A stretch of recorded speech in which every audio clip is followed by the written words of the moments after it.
In August 1971, 24 young men answered a newspaper ad offering $15 a day for a psychological study. They were headed to a makeshift jail built right into the basement of Stanford University. These volunteers were carefully screened. They had no criminal records, no medical issues, and no psychological impairments. They were healthy, normal college students. To determine who would run the facility and who would be locked inside it, the researchers used the most arbitrary method possible, a simple coin flip. Heads, you're a guard. Tails, you're a prisoner. Both groups were systematically stripped of their normal identities.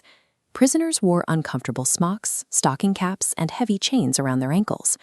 Guards were handed wooden batons, khaki uniforms, and mirrored sunglasses to hide their eyes. On paper, this was scheduled to be a harmless, 2-week academic simulation. But by deliberately erasing the individuality of everyone involved, the psychological trap was already set. The first 24 hours were mostly awkward. The guards hesitated to give actual orders, and the prisoners treated the setup like a joke, testing boundaries and laughing at the roles. But recently unearthed audio tapes show the researchers didn't let the scenario play out naturally. When one guard seemed too soft, a researcher acting as the warden pulled him aside and told him directly, "You have to be tough. We need you to get active and involved." That single conversation rewrote the rules of engagement. The authority figures running the study had officially given the guards permission to lean into oppression. The cruelty didn't bubble up naturally from innocent minds. It was directly catalyzed by the researchers dictating how the roles should be played. By morning 2, the prisoners pushed back. They ripped off their ID numbers, barricaded themselves inside their cells, and began openly taunting the men in mirrored glasses.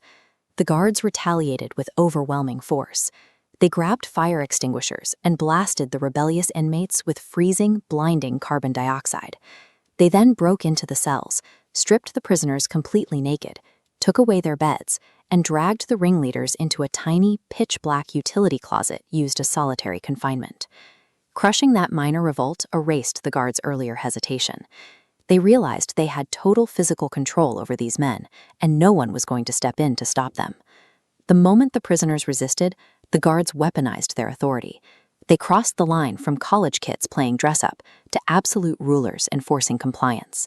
Over the next 3 days, the physical abuse escalated rapidly. Guards woke prisoners in the middle of the night, forcing them into hours of exhausting, meaningless physical drills, like doing push-ups with a guard standing on their back.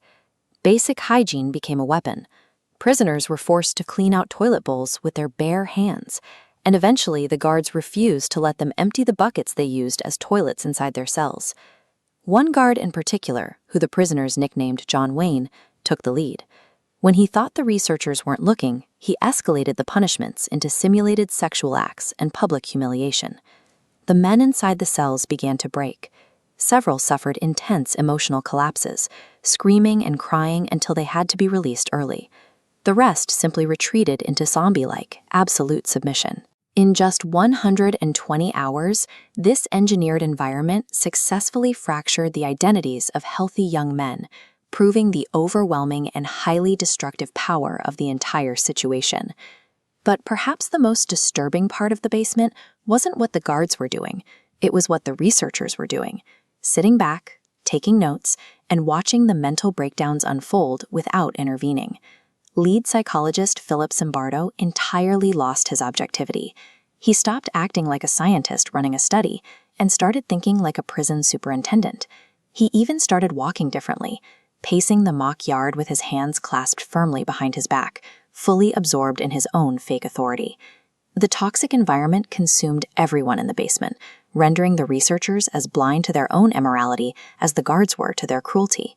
The clock finally stopped on day 6, thanks to an outsider. Christina Maslach, a recent PhD graduate, walked down into the basement with fresh, uncompromised eyes. She walked right into a late-night bathroom run. Young men were shuffling down the hallway, chained together by the ankles, with paper bags placed over their heads. This visualization illustrates a staggering fact. Out of more than 50 people, parents, journalists, and other researchers who visited that basement over the week, Maslach was the only one who spoke up to say it was wrong. She confronted Zimbardo directly outside the building, visibly shaking, furious at what he was allowing to happen. Her unclouded outrage was the jolt he needed to finally snap out of his role. Breaking free from a deeply entrenched toxic system almost always requires an external perspective, someone divorced from the power dynamics of the situation. The next morning, Zimbardo abruptly shut the entire project down, sending the shattered participants home a full 8 days ahead of schedule.